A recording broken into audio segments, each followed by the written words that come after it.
Hello everyone, I'm here at the Pilot Field and we're here to talk about football shirts. The football shirt, I don't need to convince any of you football fans about the value of a football shirt. We love them, we collect them, we argue about them when they change. They represent our clubs, they even represent some of our favourite players, right down to the numbers they wear and even the badge and the sponsor's logo. Even a sponsor's logo can make so much difference to a football shirt. They sell for millions of pounds now. The right football shirt can sell for millions of pounds, but even at a basic level, the football shirt represents our clubs, our players and everything they stand for. Lots of people collect them, and our manager Chris Agutter is a collector. We thought it would be really nice to get Chris to talk us through those shirts and tell us what they mean to him and where they came from. So we're going to walk through them with Chris now, and here's Chris to walk through the shirts with us. So if I went through started in the top left, so it's a Napoli shirt, no real sentimental meaning other than I liked the way they played. Obviously Maurizio Sarri was a manager, and I just had an opportunity to get a signed Napoli shirt, so that was that was a no-brainer for me. So no sort of huge sentimental value other than I like the shirt, opportunity to get some big name players on a signed shirt for us. So yeah, no, it was, as I said, that Maurizio Sarri is a manager, somebody that plays good football, but again the biggest reason I sort of got hold of that was Napoli shirt with some big players on it. Yeah, and what era does that date back to? That was a few years ago, so that was Maurizio Sarri's first stint as Napoli manager. So they had Kalidou Koulibaly there, Dries Mertens. They had a decent run in the Champions League that year, and that was probably the job that where gave him the platform to then go on and get the Chelsea job. Really successful. Not so much in terms of like winning trophies, but more the brand of football they played. But as I said, the main reason I sort of wanted that shirt was purely because it's a Napoli shirt. It's a big Italian club. Yeah, and obviously Napoli got the Diego Maradona connection, that historic connection that will sort of, even though it's recent history in some ways, it'll never be anything much more important in their history. And then, of course, they won the league last year, didn't they? Again, so one of an absolutely massive club, and so important to the south of Italy. So yeah, signed shirts are nice, aren't they? And obviously, you spent some time at Brighton, got a Brighton one. Yeah. So as I said, the Napoli, Brighton, and the Lincoln City ones, they're more, as I said, sentimental value. There's not as big a story behind it other than just nice signed shirts, really. I mean, there's a little bit more around the Brighton one. So I got this guy I work closely with, who I worked with at Brighton, called Terry Avan, when I left probably nearly 10 years ago now. He was very kind. As I said, I work really closely with Terry, and he's a close friend, and he was very kind enough to get me a signed shirt from all the first team players. That was it was either Gus Poyet's era or Oscar Garcia's era, but there's some great signatures on there. And then, as I said, that has a little bit more sentimental value to me than the Napoli and Lincoln shirt. But, and then obviously the Lincoln City shirt, Danny, Nicky Cowley, great sort of examples of what can be achieved in terms of like. They had a great cup run, didn't they? Yeah, great cup run, but more sort of the story behind them, going from non-league, Concord Rangers, Braintree, and then progressing up through the leagues, to a high of Huddersfield and Portsmouth. So, as I said, like I actually got that in an auction at Hastings United, funny enough. But I just thought I wanted that because there was a little bit of meaning behind it. Obviously, they're role models for someone like myself and other managers that maybe want to try and progress in the game from non-league and up the pyramid. So yeah, because there's two routes, isn't there? There's the superstar player who comes parachuted in, or there's the guy who grafts his way up through, and they were a good example of that. Yeah, definitely. Yeah, so some of the club shirts that are more associated with things that you've done then. So Eastbourne Borough, I went there originally as assistant academy manager. I played there, albeit briefly. Very underwhelming playing career, to be honest, under Gary Wilson, Nick Greenwood. And then I went back there as assistant academy manager, worked closely with Sean North, Tommy Widrington, and then Sean left and went to Eastleigh. Then I had the opportunity to become academy manager and then first team assistant manager, working closely with Tommy Widrington. It was a nice time to get the shirt signed as well, because 50th anniversary. 50th anniversary, so there's a bit more sort of sentimental value to the shirt, obviously a bit more unique. So I thought, great opportunity to get that, and obviously coincided with the time working there with the first team. So obviously you see Tommy's signature there, but he's he, again, another great example for me as somebody that wanted to go on to become a manager and make their way in the game. So Tommy was excellent, and you can see he's doing a great job now in terms of climbing the football pyramid. Brilliant manager, was his own man, very, very honest, very direct, and was sort of a great role model for me to work with in terms of, if I could mirror some of his behaviours, it'd give me a good chance to sort of move into management myself and have some sort of success. And this was my first year at Hastings United, so I'd not long become manager. You obviously got David Rodari, Kenny Pogue on there, club legend, Tom Klimpson, who went out to America. But again, I just wanted to get a shirt that sort of was my first, or reminded me of my first managerial role. Yeah. And a great group of lads. I said it very similar to the situation we're in now. Really, is bit of work to do right at the start of the journey. Very young group, but ultimately they were the foundations which we put in place to then for Gaz to go and get us promoted from. Yeah, and I remember that. I remember that period. I remember personally thinking something's changed here. Yeah, and that was a really nice feeling. Do you know what I mean? It was a positive feeling. It was something about the way the team played and everything, and you could feel the change at that time. So that's quite interesting. Well, I can remember it as well. It was, I can remember that we lost the first two games, Molesey and Walton Casuals, and we were a bit hit and miss. I mean, we then went on to win games, but we weren't great. And as I said, we had this under-21s group that were flying, and they were beating everyone out of sight. And it sort of got to the point where I was only interim manager at the time, and it could have gone one or two ways, because I wasn't particularly putting up any trees. So we ended up going, we've got to back ourselves. We've got this good group of young players, let's put them in, and ultimately if we're going to fail, let's fail doing it our way and fall on our own sword, rather than sort of trying to muddle through and trying to keep big players or senior players happy. Actually, we've got these group of young and hungry players in the 21s, we need to put them in.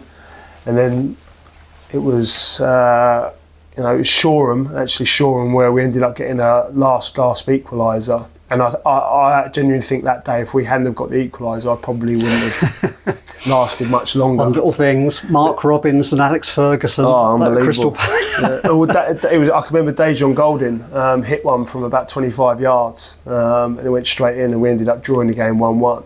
And that was sort of the turning point, really. And then after that, I think we went a couple of months unbeaten, and that was really, as I said, the foundation to what we eventually done, and then Gaz and co finished off. That team took it all the way, and of course, as I'm sure people remind us, got that the lovely old badge on it's there. Nice, it's nice. I'm on at the owners about it. I do like the old badge. Yeah, it's still a constant theme of discussion. Yeah. Like I said, about what these things mean to people. Badges. Pro clubs have had the same hoo-ha over them as well, haven't they? So, 'twas ever thus. Yeah, nice shirt that, and we still see some of those around in the ground actually. Yeah, definitely. Yeah.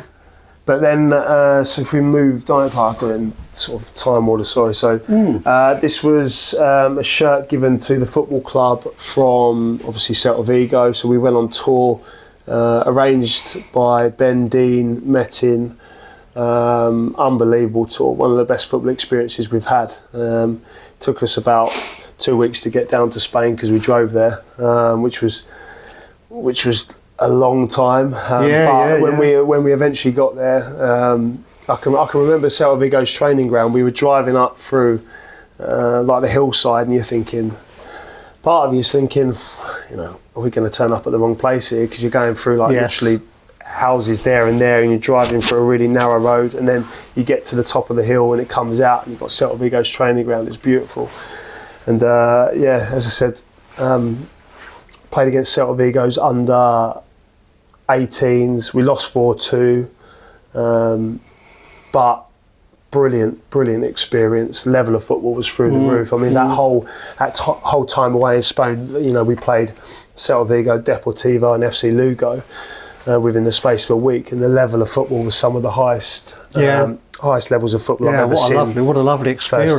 It was brilliant. And as I said, Jamie Fielding, David, George Taggart, Tom Clemson, Jordan Harley, Terry Robinson, all of these guys. We tied in with Buxwood as well, who a couple of their boys that have gone on to play professional football. A really successful program with Darryl Willard.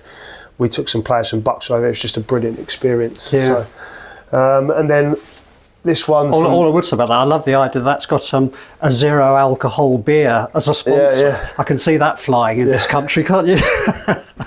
Strella's nice as well. Yeah. Also, I'm told. Yeah, no, they funnily enough, they do a bit of an aside. They're really big on alcohol-free beer over there. Oh, really? You get a lot of it on tap and that now as well. Oh, right. Yeah. I wouldn't have known because obviously it was a working trip. So of course not. I'm sure you didn't touch a drop. No, not at all. And then this one, again, same tour. One of the people on the other side that helped organise the tour, a lady called Bibi Santizo. She's the first team translator for Deportivo, and she was brilliant in terms of not just forming links with these clubs to arrange the games, but also in terms of accommodation and things like that. She's English, but moved over there. Can speak multiple languages, and we sort of formed a really good connection. And we were talking about football and some of our ideas and concepts, and she sort of joked and said, you're in the wrong country really, you should be over here. So very kind enough to.